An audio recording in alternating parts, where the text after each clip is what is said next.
It's exactly the same, except now that the cross sections are, and you have to read it carefully here, right? Isosceles right triangles with one leg in the plane of the base. What? One leg in the plane of the base, and I know plane, the flat two-dimensional space that the axes are in, right? Not an actual plane. So it's like this, even though it's rising out of the page, right? Here's a straight line here.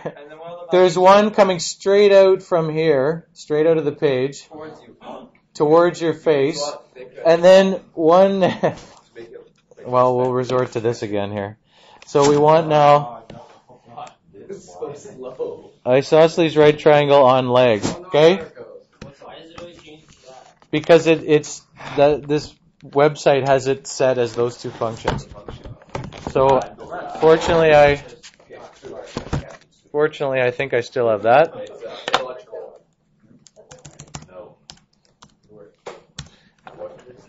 This zoom out. Is it going to show us? That's good enough. Whoa. I think Peter's just jealous that the next few years I'll be studying engineering. Oh, you can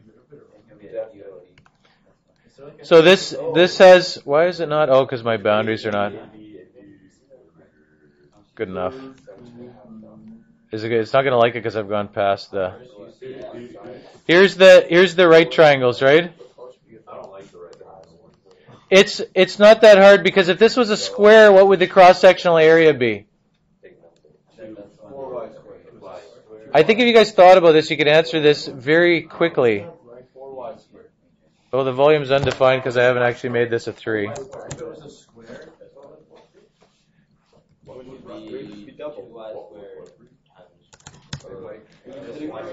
What was the previous volume you had? Yeah, what was the previous volume you had? 144, it's half, right? All of these things are half. This would be if you came and took this model here and you sliced everything into a square, right? If you cut every single one along the diagonal, that's what it is. If each one was a triangle instead of a square, it's half the volume. If you're setting it up, it's exactly the same.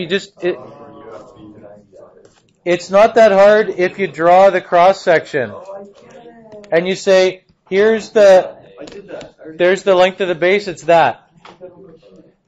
That's 2y. This is 2y, so it's a half times 2y squared. So it's 2y squared. It's going to be exactly the same. Instead of 144 up here, it's 72. If this is an equilateral triangle, you're going to have to think carefully about how you find the height of this, because you don't know the height. This is still 2y. What's the ratio in here? 1, 2, what's this? Root 3? Do you remember that stuff? If this is 60 degrees here, you could use trigonometry if you want. If you didn't know that ratio, you don't need this. If you happen to know, can we just focus on this? The height of this thing is not as tall now, right? The height's not the same. This is not 2y this way. If you look at this and you say, this height here is related to this, right? You could write that sine of 60 is if you didn't happen to know that ratio there, that root 3 over 2 ratio. But we would have. Well, if you took Math 12 and you retained the information, you would know that. But not that if you retained it, it could recall it easily enough. Sine of 60 is this height over whatever. This is y down here, right? So this is 2y, or you could write, if you really didn't know anything about this side, if you didn't know anything about any of that you did in Math 12, you could say that tangent of 60 is h over y. So height is y times tangent of 60. So instead of, as the height, you could put y times tan 60, whatever, right? So you could say the area of that thing is this, which is y times tan 60, times 2y. There's 2y. Here's y times tangent of 60. That is a scribble. This is y times tangent of 60.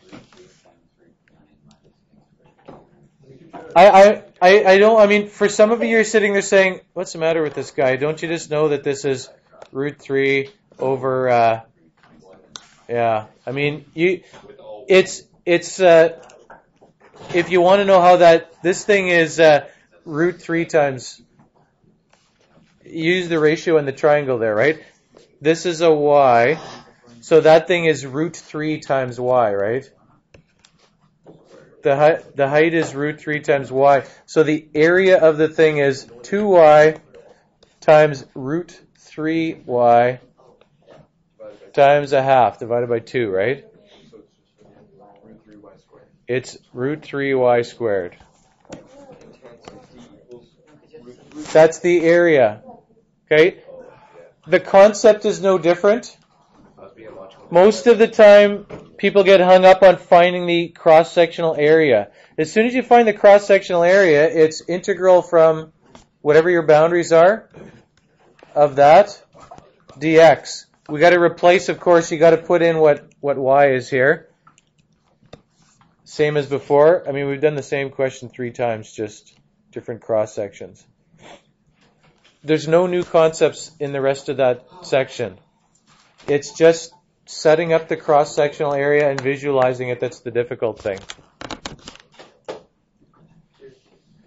Can you try finishing the question or doing the next question wherever you happen to be right now? We're going to have to do a few more of those